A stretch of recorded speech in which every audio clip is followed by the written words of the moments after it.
Have you ever heard of benzodiazepines? No? What about nonbenzodiazepines? Thienodiazepines? Okay, I think I see where my mistake is. Let me start again, okay? That was our opening 24 episodes ago. And now, Xanax, we're going to take a look back a bit Ambien, and see where Ativan, we've come. Klonopin, Lunesta? Sure, Yes? perhaps I I'm thought being so. a bit Now we're on the dramatic, right but track here. 25 These episodes all seems are like a lot to considered me. benzos, a group And I of thought it might drugs be in the kind of nice to step benzodiazepine, back nonbenzodiazepine, and see where we've been. thienodiazepine classes. You know, A just group take of a look at drugs some of the also known as highlights. anti-anxiety I hope you'll drugs. join me.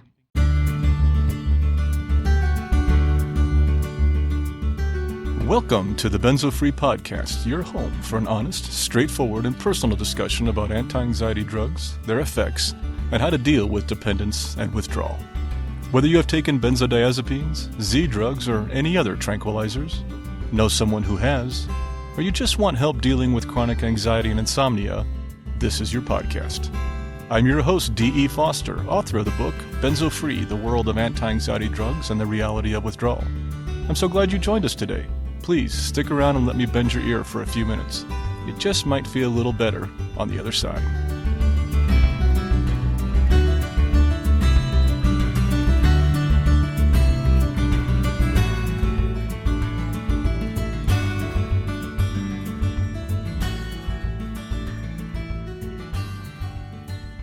And this is the Benzo Free Podcast, episode 1, numero uno, my inaugural episode.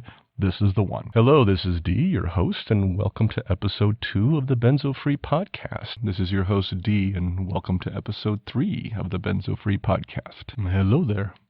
This is your host, D, and welcome to episode 4 of the Benzo Free Podcast. This is your host, D, and welcome to episode 5. Good afternoon, or good morning, or good evening. Whatever it is where you are listening to this right now, I just like to say welcome. This is episode 6 of the Benzo Free Podcast, and it has been one crazy week for me around here. Hello there, this is your host D, and welcome to episode 7 of the Benzo Free Podcast. So, how you doing? Well, hello there, this is D, and welcome to episode 9 of the Benzo Free Podcast. That opening was from Kierkegaard, as I mentioned.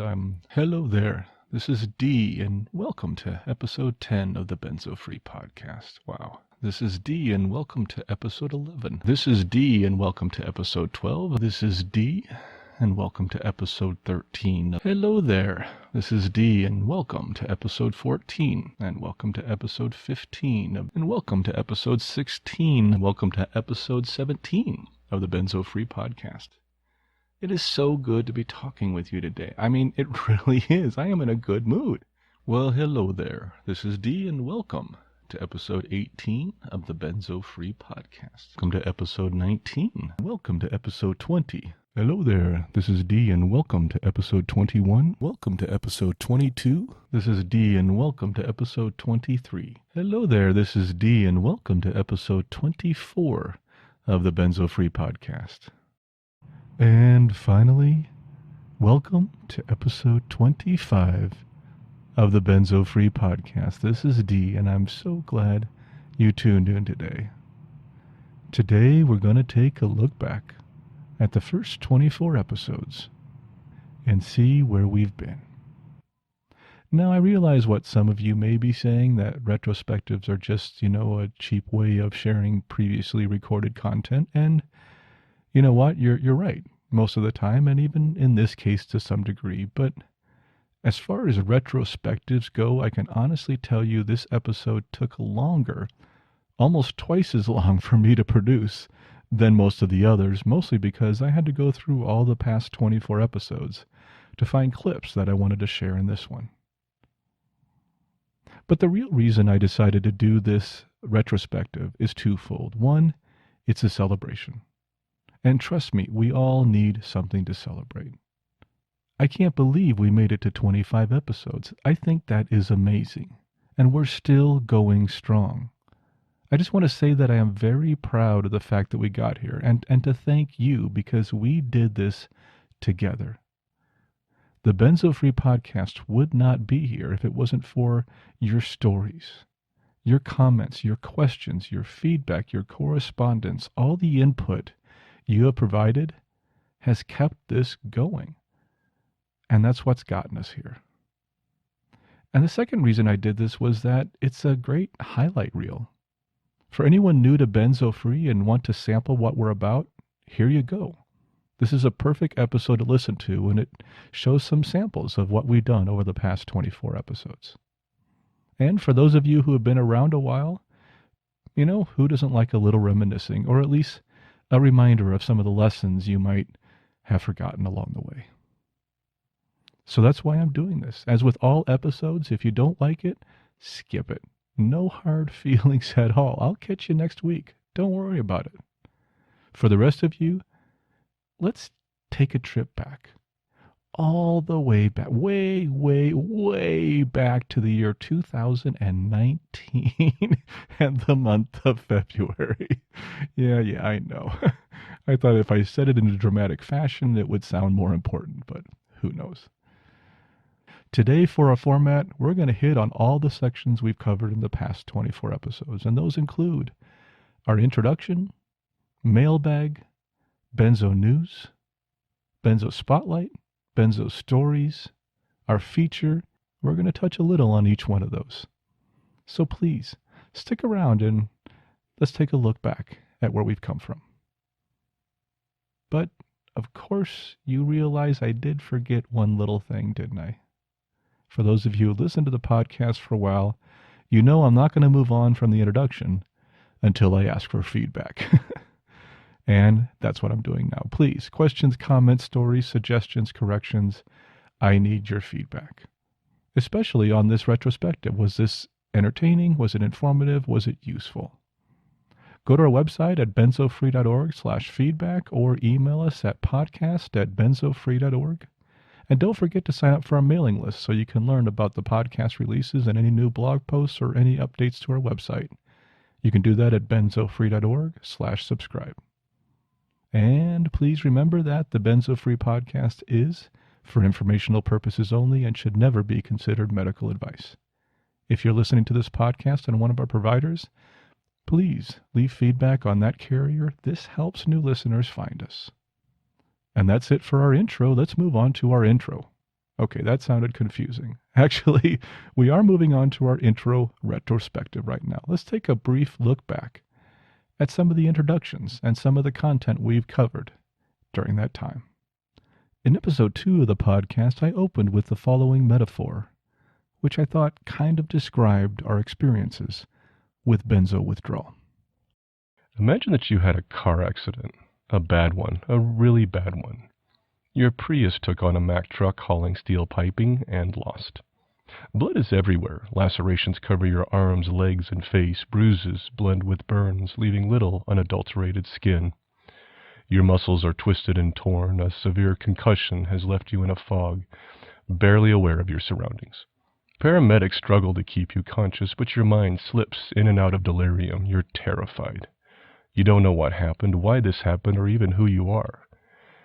You will survive, but your recovery will be grueling and painful and may take months, even years. You may lose your home, your job, even your family. You realize that the life you once knew is now gone, and you will never be the same person again. Now imagine that same pain, that same fear, that same suffering, but no one else can see it. There was no car accident. No paramedics are rushing to your aid. It all happened inside of you. When you seek help for your injuries, you're met with annoyance, disdain, even disbelief. You attempt to relate your suffering to your family, friends, and colleagues, but no one understands. How could they? Why would anybody believe this hodgepodge of bizarre, invisible, unrelated symptoms that you claim are making your life unbearable? And even if people believed you, they never accept the outlandish premise that the damage wasn't caused by some massive semi-tractor trailer truck, but instead by one tiny little pill. A pill that your doctor ironically prescribed to make you feel better. Welcome to the world of benzo withdrawal. That was the opening of episode 2, the episode in where I shared my benzo story, my experiences with benzos. Throughout the past 24 episodes, we have covered a lot of different content within the intro. As many of you know, it's kind of my opportunity to ramble on a bit or think of something that happened recently in my week and see if I could find some way of tying it back to benzo withdrawal and having a purpose or a lesson come out of it for me and for others. Sometimes I was successful, sometimes I was not. Let's listen to a little bit of this. It's been a little bit lonely around here. My wife's been out of town for the last week, past the holidays, so I've been kind of running bachelor here on my own, and it's a struggle sometimes. Still have some anxiety issues around that from my withdrawal. But, it's also good practice. And it's good to learn how to be without my wife for a week, who was my caretaker during all of my withdrawal period. So it's a little stressful sometimes, but it's been good. And I'm glad it happened, and I can't wait to see her back again, which will be soon. But for now, Benzo Free is just one person, and that person is flawed. Like all of us. I'm going to screw up from time to time, so I hope you'll bear with me. But I tell you what, when I do screw up and you let me know it, I'm going to own it. I'm going to tell you, and I'm going to fix things and try to make them better. I promised on the first episode of this podcast that I would be honest and objective, and I believe I even said that this is me, warts and all. Well, this is one of those warts. Well, we got some more snow again this weekend here in the Front Range of Colorado, USA, and it's been cold, bitter cold. It's just weird for me to keep thinking I can cry at the drop of a hat now. Anybody else have that? In the meantime, though, I am happy to keep you occupied by my singing. Psych. I wouldn't do that to you. Trust me, it's not something you want to hear. My goal here right now is to find a way to cheer you up. So let's add some happy music to the introduction today. That's right, I'm going to add some happy music right here. There we go. Now, don't tell me you can listen to ukulele music and not even feel a little bit happier. Come on, your toes are tapping just a bit, aren't they? Show me that smile. I know you can. Come on, you can smile. I thought you could. Well, at least you tried. I hit another wave again. Some paresthesia on my face, my good old trusty spiders that have come to love as they crawl around, some tinnitus, and cog fog, or brain fog. I am a die-hard, semi-obsessive Disney park junkie. It's been an interesting 3 weeks around here. I feel like I haven't really talked with you for a while, and I'm sorry about that. During withdrawal, so many of us are overwhelmed by our emotional minds. Many of us had our emotions suppressed during benzo use, and when they came back, stand back, because it can be one bitch of a tsunami of feelings. Today in the intro, I want to touch on family for a bit. This is a fun one. Yes, we need feedback. Questions, comments, stories, suggestions, corrections, submissions, reductions, additions, subtractions, premonitions, volitions, frustrations, affirmations, expectations, rationalizations, reflections, innovations, and yes, since this is a benzo withdrawal podcast, substitutions, titrations, hospitalizations, dehydrations, reductions, and or taperizations. No, that's not a real word, but it sounds fun, so I'm keeping it in. And that's it for a review of our introductions over the past 24 episodes.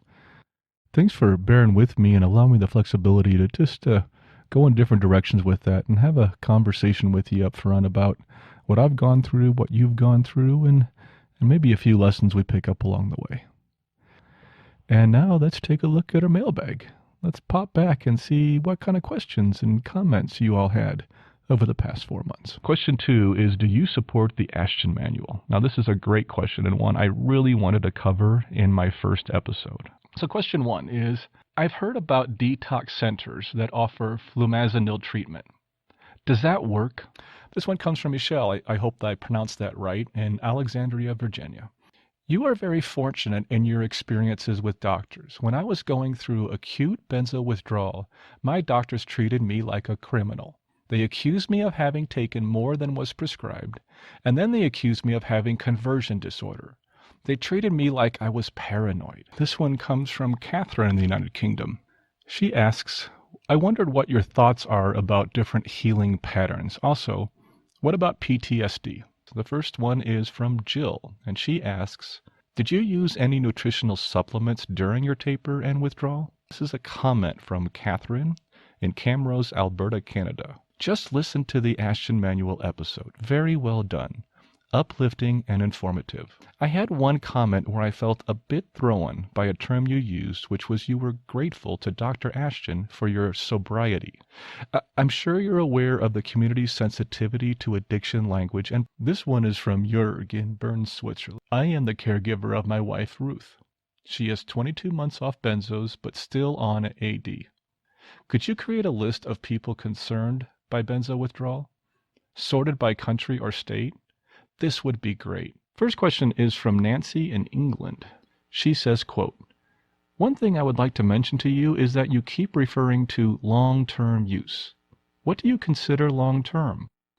Our next item is a comment from Jenny in New England, USA. I just listened to episode 11 and it was fantastic. Concerning benzo belly, a big problem many of us face is yeast overgrowth that you may characterize as inflammation. And this one is from Holly in South Dakota, the USA. I'm enjoying listening to your podcasts. If I had only seen these months ago when I started on this hellacious journey. This comment is from Sarah in Memphis, Tennessee in the USA. The withdrawal from antidepressants is very similar to that of benzos. So most of this content applies to people suffering from ADs. You would reach and help even more people if you noted this and included ADs in your content. Our next question came from Jill in Alabama, USA about a month ago. Jill asks, do you happen to know anything that could help with my appeal for disability benefits? First one is from Terry in Hot Springs, Arkansas in the USA. Terry asks the following. I am astonished by our body's attempt to reach homeostasis and the swings in chemicals and hormones. I don't know if I am tilting at windmills or dealing with real underlying health issues. This one is from Kathy in Colorado. Are my GABA receptors healing during titration? This is a two-parter from Naomi in New York City. I'm looking to form a meetup in New York City for people who are suffering withdrawal symptoms after getting off benzos. Would you know anyone who might benefit from this? Our first is from an anonymous listener who asks, are there any emotional support groups or organizations specifically for families and other caregivers of those recovering from benzo use? Petra writes, my lorazepam dose is 6 milligrams a day. Would like a taper schedule, one without diazepam and one with. Our second question is from our old friend Terry in Hot Springs, Arkansas. I am 20 months clean and still having issues that I believe have a strong vagal nerve dysfunction feeling to them. Wanted to get your thoughts on your experience. And that will close our mailbag. Great questions and comments over the past 4 months. Thank you to everyone so much. And I hope we provided some answers or at least resources or information of some sort that helped you with your recovery and with your healing from benzos. Now let's go take a look at the benzo news. For several episodes, we covered news within the benzo community, different articles and different stories, some things that we wrote here at Benzo Free, some other organizations wrote, and some that were just in the media, related to benzodiazepines, the drugs, recovery, healing, different perceptions, studies, scientific research, whatever we could find that was relevant to our subject matter. Here's a real quick run-through on some of the topics that we shared. And now let's move to our new section, Benzo News. Our second item is actually a new film about benzos that's hopefully going to be coming out soon. I just shared this on our Facebook page. First story I'd like to cover here is an in-house one about Benzo Free. Just wanted to let you know that there's been a few web updates to our website. I also posted an article on our Facebook page that I referred to often in the book, which is getting a lot of attention. This was an article written by Dr. Alan Francis back in 2016. On Sunday, I wrote a post about WBAD, where I encouraged people to think about either joining or even better, helping to start planning an event for World Benzodiazepine Awareness Day, which is on July 11th, just 4 months away. On Sunday, I wrote a short blog post about my naivete in being new to the benzo community, as I mentioned in the introduction. Last Wednesday, I wrote a blog post celebrating International Happiness Day and the release of the World Happiness Report. On Monday, I announced Caregiver Week at Benzo Free, as I mentioned in our intro. On Sunday, we reposted an article from the New York Times titled, How Pain Tolerance and Anxiety Seem to Be Connected. Last Friday, I wrote a blog post titled, The Rainbow on the Other Side, where I talked about the struggle to return to normal after benzo withdrawal. And on Saturday, April 6th, I came across some new research on benzo use in pregnancy. And rather than just reposting it, I combined it with some other research into a blog post. I hope it was helpful. On Thursday, April 4th, as part of Caregiver Week, I posted a blog article titled 10 Tips for the Caregiver. It highlighted some advice to help the caregiver through this difficult time. Here are the highlights from last week. On Monday, April 8th, Benzodiazepine Information Coalition provided a full PDF version of the Ashton Manual on their website. On Tuesday, we wrote a blog post titled, Hello, It's Me, Loneliness and Benzo Withdrawal. Which brings us to the benzo news. Looks like we had a busy week last week. Here are the highlights. On Sunday, April 14th, there was an article in Digital Journal based on a CBC Canada article titled, Benzos Added to Fentanyl Causing Hard-to-Revive Overdose Problems. On Wednesday, QZ.com posted an article titled, The World's Happiest People Have a Beautifully Simple Way to Tackle Loneliness, which focuses on a Danish organization which helps bring people together. Also on Saturday, we posted the last of our blog posts on Senior Week. I wrote an article titled, 5 Dangers of Benzodiazepine Use in the Elderly.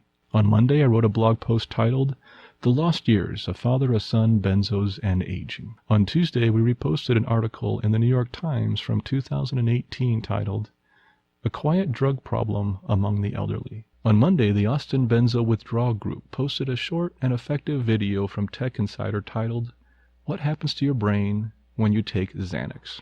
On Friday, Health Europa published an article titled, Newly Uncovered Gene Mutation Has the Ability to Reduce Fear and Anxiety. This study found a gene in mice which may be a key to managing anxiety in humans. On Friday, NPR reported on another warning about fluoroquinolones. On Monday, Inverse.com posted an article titled, Who's Avoiding Sex? Psychiatrist cites 3 reasons. On Thursday, I wrote an article titled, Lavender Oil and Anxiety, the Facts Behind Some Recent Claims. On Monday, Psychology Today posted an article titled, A Holistic Approach to Naturally Lowering Anxiety. And that wraps up our news section. I hope that gave you a little taste of some of the articles that we had posted on our Facebook page or blog, and that we had also found at other resources or other online media organizations or other benzo organizations, and decided to share here. Now I think it's time for us to move on to our Benzo Spotlight. Our Spotlight has been a periodic section of the Benzo Free Podcast and has covered a few different organizations and films within the community. Let's take a real quick look at a few of these. Today's Spotlight shines its light on benzo information sites. There are hundreds, even thousands of support sites and groups for benzo dependents all around the world. I was researching a new one this week. Well, at least it was a new one for me. It's been around for a couple of years, so some of you may have already checked it out. It's called the Alliance for Benzodiazepine Best Practices, and it can be found at benzoreform.org. Today I want to cover BIC. Yes, in the past I have referred to them as the BIC, but I was wrong. And I'm happy to make that correction now. It's just BIC or BIC. Today our spotlight shines on World Benzodiazepine Awareness Day, or WBAD. This is another one of those amazing organizations which I previously overlooked. Today's spotlight shines on Benzo Buddies. If you haven't heard of Benzo Buddies, you might be new to the benzo community. Benzo Buddies is the single largest online discussion group for benzodiazepine recovery. Today's spotlight shines its light on the website benzo.org.uk. That one may sound familiar to some of you out there, as it should. In case you don't remember, that website is actually the home of the Estrogen Manual. Our spotlight today shines on a film, actually. The film is The Benzodiazepine Medical Disaster, a 2016 documentary film by filmmaker Shane Kenny. In today's mailbag, we focused on support groups and the need for more local groups and for a directory of these groups around the globe. Thus, I decided to stick with that subject in our spotlight today. Now on to the Benzo Spotlight. Yes, we're bringing back our Spotlight section for a few weeks leading up to this special event. In case you didn't know, July 11th is World Benzodiazepine Awareness Day, or WBAD. That's just a brief overview of some of the information or some of the groups we've covered. Go back and listen to some of the episodes to learn more about each one of these organizations or look in our show notes. Now let's move on to our Benzo story. This may be one of my favorite sections of the podcast. This is where you get to share your story on Benzo Free. Now, most of these have been submitted via our feedback form or via email, and I've read them on the podcast. But there was actually one that was submitted in the person's own voice. Just remember that if you wish to submit your story, you can do so either way, and instructions for that are on our feedback form at benzofree.org/feedback. Now let's take a look back at some of the people who have had the courage to share their experience with benzodiazepines on our podcast. And that'll move us on to Benzo Stories. We actually have one today, as I mentioned in the opening. I know you may faint when I say that. It's not going to be me talking about another anecdote or story that I want to share. This one's from a listener just like you. She says, quote, "I just ran across your podcast and I have listened to the first 3. My story. I'm 57. I have been on Xanax for 33 years, basically my entire adult life." This one is from Cheryl, who lives in the great state of Kansas, USA. "I was taking up to 8 milligrams a day until about 18 months ago. I was also on Ambien, buspirone, and imipramine." So this story is from Lynn. Lynn says the following. "Today was the first time I came across your podcast, and I want to tell you how impressed I am. I was prescribed a benzo, Klonopin, for anxiety and depression in 2009 by a nurse practitioner in a small community clinic. The nurse gave me no information or warnings, and since I was not familiar with prescription drugs at all, I took it based on the fact that it was prescribed for me by an expert." The second story is our first audio story. Jeff is from Winfield, Illinois, and has been part of Benzo Free from October of last year. Now, that may not seem that long ago, but since I only launched the website last September, that's pretty long. I'm a 54-year-old man. I was first prescribed Xanax back in 1987. I had just graduated from college and had taken my first real job. I was excited, but even more so, I was scared that I didn't have what it took to abandon my college lifestyle and embark on a career.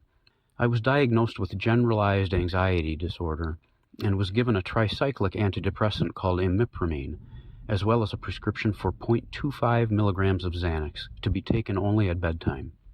In summary, I have lost my health, my career, my home, my finances, and by the time this is over, I may have lost my marriage.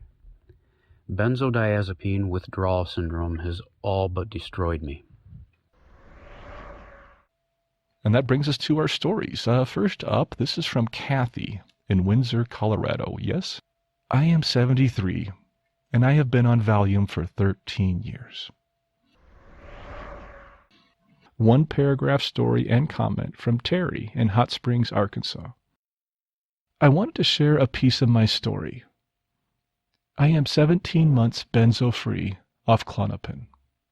It has been the hardest thing I have ever done. I have been encouraged by your podcast. I have been searching for a reassuring voice, and you have provided one.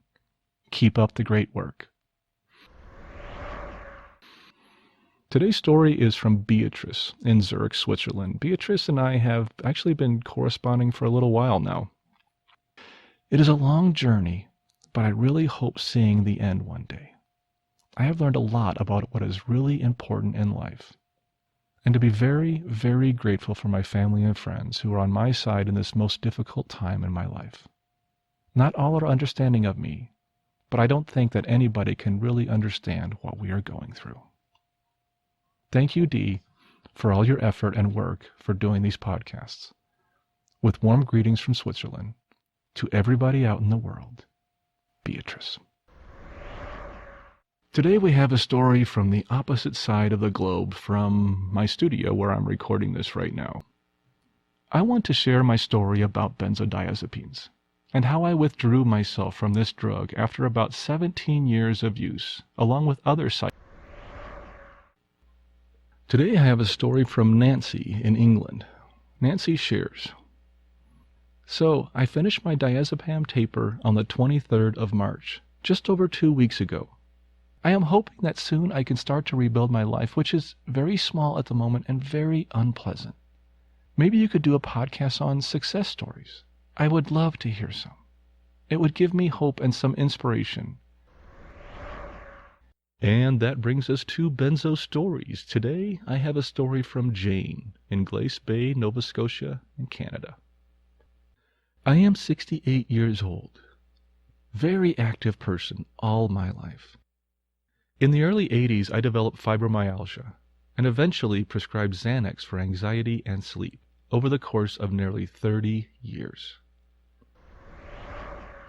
Today I have a story from Linda in Christchurch, New Zealand. Linda writes, I am writing from the city known for earthquakes and terrorism, Christchurch, New Zealand. I just want to thank again everybody so much for sharing your stories with me and with the listeners on the podcast.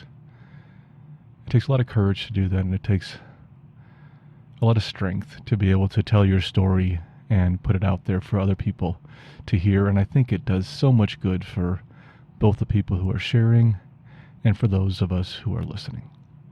Thank you to everyone who has shared your story on the Benzo Free Podcast. I am very grateful. Now, finally, let's move on to our feature. Our feature topics have been the core of the Benzo Free Podcast since the very beginning. Whether it's a 14-part series on withdrawal symptoms, an episode on intimacy and sex, interviews with doctors and benzo organizers, or even focusing on the most vulnerable benzo population, the elderly. Let's take a trip back and listen to a little bit of the content we've shared from our features. Today's feature is going to be an introduction to benzos. This will be really high level. We're not going to get into a lot of depth on this one. That's what coming episodes are for. We have plenty of time to talk on these different subjects and drill down on them. In the book, I looked at 5 key areas of focus for managing the fear of withdrawal. And I'm going to take those different areas and break them across the 3 episodes. So the way it's going to work is part 1, which is today, episode 3. We will cover an introduction to this topic and cover the first key of focus, which is responsibility. In part 2, which is episode 4, we will cover positivity and activity. And then in part 3, which is episode 5, we'll talk about kindness and acceptance. The first of those 5 key areas is responsibility.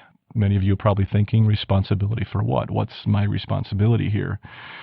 And that is taking responsibility for your own health and recovery. It's that simple. Our feature for today is dependence, disbelief, and the doctor dilemma. This topic was triggered by one listener's comment. Let's move on to our feature from all that. Our feature today is on Professor C. Heather Ashton and the Ashton Manual. She says the following. It is important to remember that by far the greatest majority of long-term benzodiazepine users do recover from withdrawal given time. Even protracted symptoms tend to decrease gradually, sometimes over years. And that brings us to our feature. In today's episode, we're going to provide a very brief introduction to withdrawal symptoms. This is definitely a topic which will take more time than one episode by far. It may take several episodes, and we'll spread that over the coming months or so. But for today, I just want to highlight the various common symptoms so we know what they are. Our featured topic today is anxiety, the beast of benzo withdrawal. If you recall, last episode we divided benzo symptoms into two categories, and those were psychological and physical. And that brings us to our feature.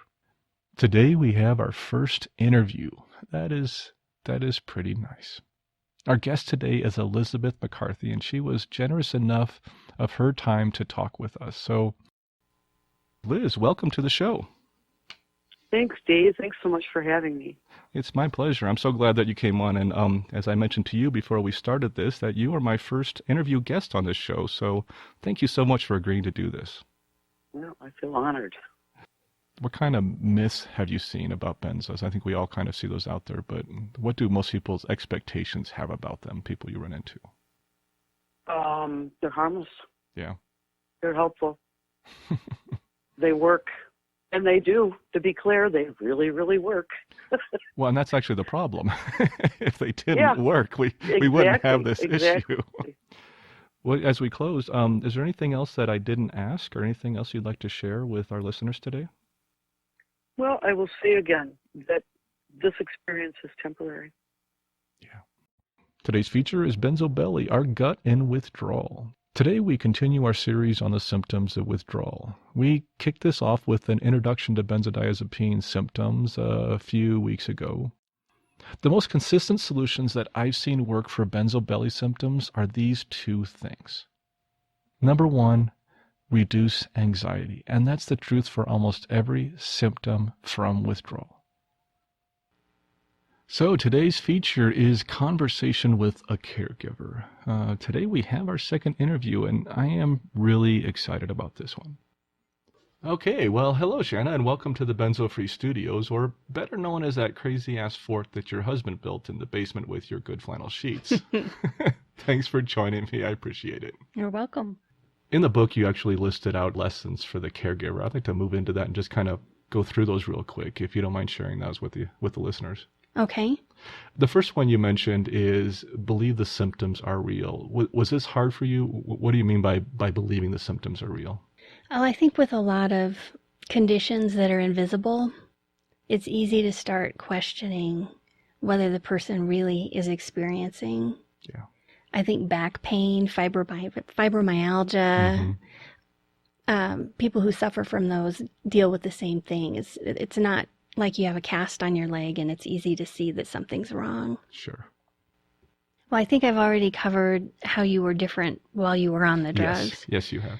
And so now that you've tapered from them and have worked so hard on meditation and mindfulness, staying away from news and other things that trigger you, I think you're a lot calmer, at least from the outside perspective. You appear to be a lot calmer.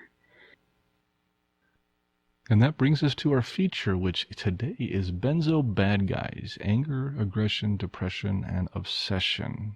Do you like my rhyming there? That was fun. There's a classic saying that I really enjoy. One which is often attributed to Nelson Mandela, Buddha, or even Alcoholics Anonymous, but nobody seems to really know for sure. It goes something like this, quote, "Holding on to anger is like drinking poison and expecting the other person to die," end quote. I talk about fear a lot on this podcast, and there's a reason for that. Fear is behind most of our destructive emotions. And unless we deal with that fear, we're just kind of treading water, you know? Our brains tell us lies. We get caught in this spider web of irrationality. We aren't thinking straight. And even the smallest thing can scare us. In addition, we can't calm ourselves as efficiently as we used to. So when we do get worked up, we can't let go. And that cycle just builds upon itself. For today's feature, I have a wonderful interview with Jennifer Lee. Jennifer was so kind to take her time to talk with us.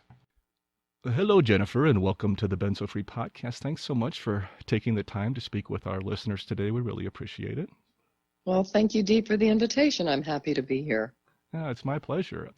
But so I don't want to shove my truth onto anybody. So I'm always asking people, What can they do in their life that day to get through the day? And then we look at areas that they can turn to and rely on. I like people to come up with what I have termed in the benzo community anchors. Yes, and what you're going to find is that it just keeps getting better and better. Our nervous system really does go back to homeostasis. So, Right. when people say, I'm 5 years out and I still have some symptoms, I'm like, I know, it's okay. Yep. Just give it more time. As I mentioned in our introduction, this is Senior Week at Benzo Free. This is a subject that desperately needs attention. So we decided to dedicate an entire week to it. In our feature today, we will cover some statistics, some warnings, and discuss some of the effects of benzodiazepine and non-benzodiazepine use in the older population. I think for our opening, I'm going to have to repeat one of my favorite quotes from Dr. Alan Francis. And this is from his article, Yes, Benzos Are Bad for You. He said the following: "If you meet an elderly patient who seems dopey, confused, has memory loss, slurred speech, and poor balance, your first thought should be benzo side effects, not Alzheimer's disease or dementia." Our featured topic today is the assault on our senses, benzo withdrawal symptoms of the eyes, ears, nose, and mouth. Another very common symptom of the ears is tinnitus or tinnitus, depending on who you ask. Tinnitus, constant or periodic ringing or noise in the ears, is very common in withdrawal. It can range from a mild annoyance to something very distressing and even painful. So that gives you an introduction to some of the symptoms of the eyes, ears, nose, and mouth, and I'm sure we'll go into more detail on those at later episodes. The good news about all these symptoms is that they almost always return to normal as withdrawal progresses. But as you heard me say 1,000 times, it can take a while. Today our featured topic is benzo brain, cognitive dysfunction and memory loss in withdrawal. Today our feature is the science of benzos, GABA and glutamate. We're going to dive into the complex compendium of scientific knowledge and ask the question some have been asking for decades, and that is, how do these damn things actually work?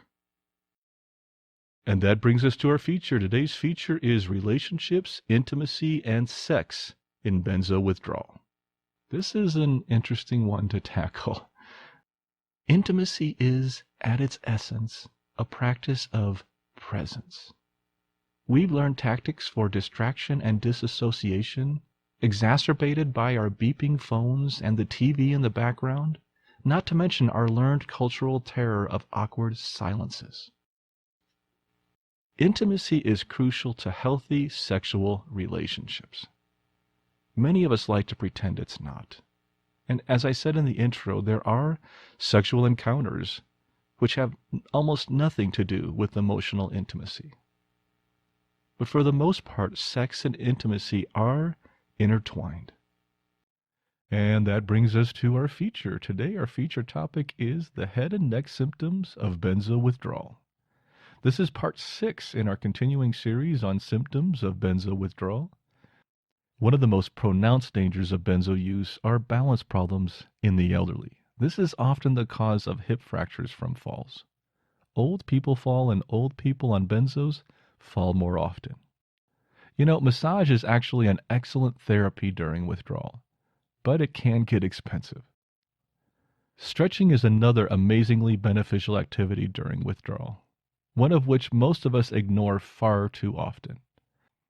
Stephen Wright, MD, is a residency-trained family physician with a 36-year clinical career. Active in addiction medicine, board-certified 31 years, and medical pain management 15 years. Okay, so here we are in the studio, and I'm here with Dr. Stephen Wright. Hello, how are you today? All right. Good morning. Good morning to you. Would you like me to call you Dr. Wright for this, or Steve, or what's best for you? Steve is perfect. Steve is perfect. I'm going to go with that then, thanks. When was was there an aha moment, or when did you first start to see that maybe these are being overprescribed, maybe they're not being handled right, or that withdrawal is not being handled correctly? When did you start to notice this? Well, I noticed it in particular when a patient of mine, his first name was John, came in. He told me that he was having difficulties with the benzodiazepines that he had been prescribed in terms of side effects and how to get off of those. And it was the experience of working with that gentleman and the challenges of moving off of the medication. It took a long time.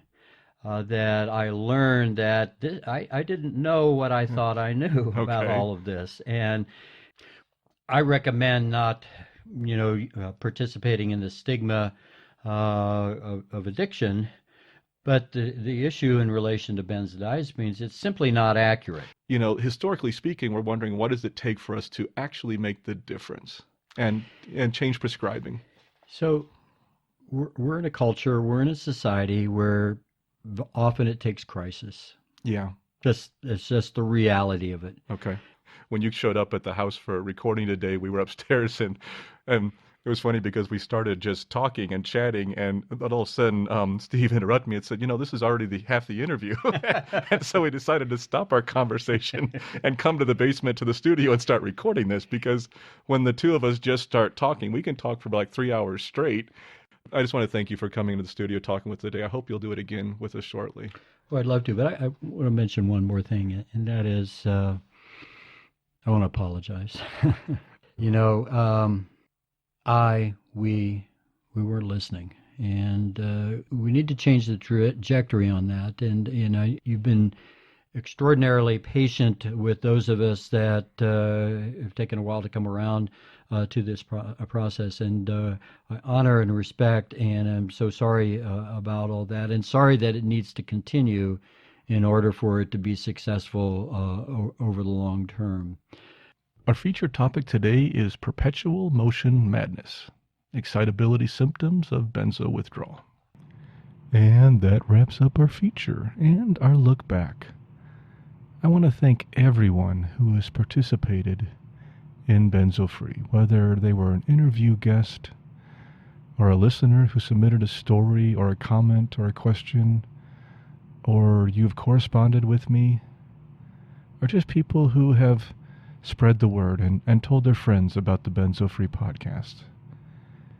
Thank you so much for helping us get to 25 episodes, and I really hope you'll keep tuned and stick with us for the next 25. This podcast is for informational purposes only and should not be considered medical advice in any way. The host of this podcast is not a medical professional, nor is he engaged in rendering medical, health, or psychological advice, nor any other kind of personal or professional services. The views and opinions expressed by our listeners and interview guests on this podcast, whether read from textual submissions or presented in their own voice, do not necessarily reflect those of the Benzo Free Podcast or of its host. Withdrawal, tapering, or any other change in dosage of benzodiazepines, non-benzodiazepines, or any other prescription drug should only be done under the direct supervision of a licensed physician. Our full disclaimer can be viewed on our website at benzofree.org/disclaimer. Keep calm, taper slowly, and take care of yourself. We'll see you next time.